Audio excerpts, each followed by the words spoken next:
我係天馬，今日要趁熱鬧咧，傾呢個悲劇，悼念無辜喪失生命嘅差不多3000人。根據環境嘅證供以及呢個活特博士 Dr. Judy Wood 嘅科學分析，呢個悲劇咧並唔係由所謂恐怖分子駕駛飛機撞塔而焚毀嘅，佢好大可能係人為嘅破壞 （controlled demolition）。活特博士係一位機械工程嘅大學教授，佢係根據經驗嘅證據 （empirical evidence） 嚟解釋嘅事件，摒除任何政治嘅目的，以是其是、非其非嘅角度去論述。佢強調證據一定會講出個真相。世貿中心北塔110層 WTC 1 North Tower， 世貿中心南塔110層 WTC 2 South Tower， 由頂層倒塌 collapse 需時大約10秒。兩座塔嘅重量呢，一共係100萬噸，但係留低落嚟嘅廢物同垃圾呢，大約20%，其餘80% 係消失咗。最令人迷惑嘅咧係數小時之後咧，世貿中心第7座47層嘅 WTC 7亦都係用同樣嘅方式倒塌，而並無飛機係撞冧咗佢。你哋覺得奇唔奇啊？由於大量嘅廢物消失，好多報道上用上呢個粉碎 pulverized 及蒸發 evaporated 呢兩個字，而活特博士係用上塵化 dustification 係更加貼切嘅。各位，你哋想象下，超過100萬噸嘅鋼筋、石屎、英泥塵化彌漫喺紐約曼哈頓嘅天空，所以太陽都唔見咗。由於80% 嘅重量係消失咗，建築物嘅周邊嘅浴缸保護 bathtub construction 個圍牆係完整，避免咗呢個赫德遜河 Hudson River 氾濫。奇唔奇？地震個記錄 seismic recordings 亦都顯示唔出呢一次嘅震盪。其他嘅證據仲有周邊俾微波焗過嘅車輛，紙碎冇燒過而滿天飛。該區嘅輻射量呢係超出異常等。詳情呢可以喺 Google 睇到，只需要點擊活特博士911事件 Dr. Judy Wood on 9/11。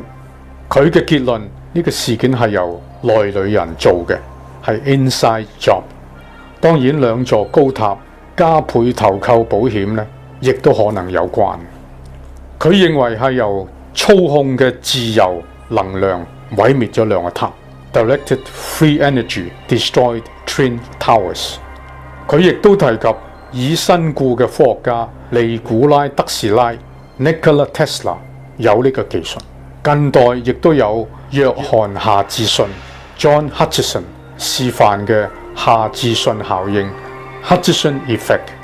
呢兩位科學家揭露可怕嘅能量武器一個技術嘅突破 breakthrough energy weapon technology。呢個技術同呢個氣候技術 climate technology 嘅破壞力呢係不相伯仲。而家由美國翻去中國，傾傾呢個粵語同埋普通話。前者係古官方嘅語言，唔係方言。流行於秦朝、漢唐亦都使用。唐代嘅詩詞押韻呢係足以證明呢點。甚至到漢日語亦都有粵語嘅影子。當年秦朝咧曾經派咗50萬大軍嚟到嶺南平亂，可惜秦朝統一稱帝至到覆亡呢3軍15年，該50萬大軍滯留嶺南，呢個就係粵語、廣府話或者廣州話嘅起源。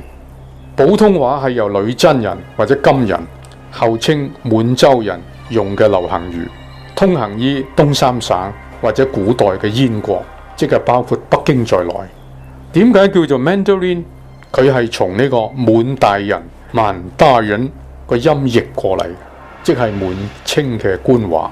今天我哋中國用普通話，原因就係國父孫中山先生投多一票俾普通話。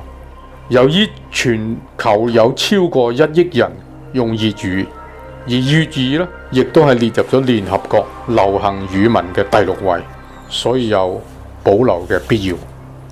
兩種語言各有優點，普通話基本上全部可以寫出嚟，即係我手寫我口，個發音主要係4音，連埋輕音嘅話呢都係5個音。而文字拼音咧拉丁化之後咧，就比較容易學習，對於外國人咧更加方便。但係粵語有9個音，除非土生土長，否則好難掌握準確嘅發音。此外咧，亦都有好多音義係寫唔出嘅。當然亦都有啲古音古字，因為唔係常用而消失嘅。但係佢嘅優點咧係一種活嘅語言。佢有生命力嘅語言 ，living and organic language。佢不斷變化，不斷添加啲新嘅詞彙，不斷進化，形成一個新潮流嘅文化。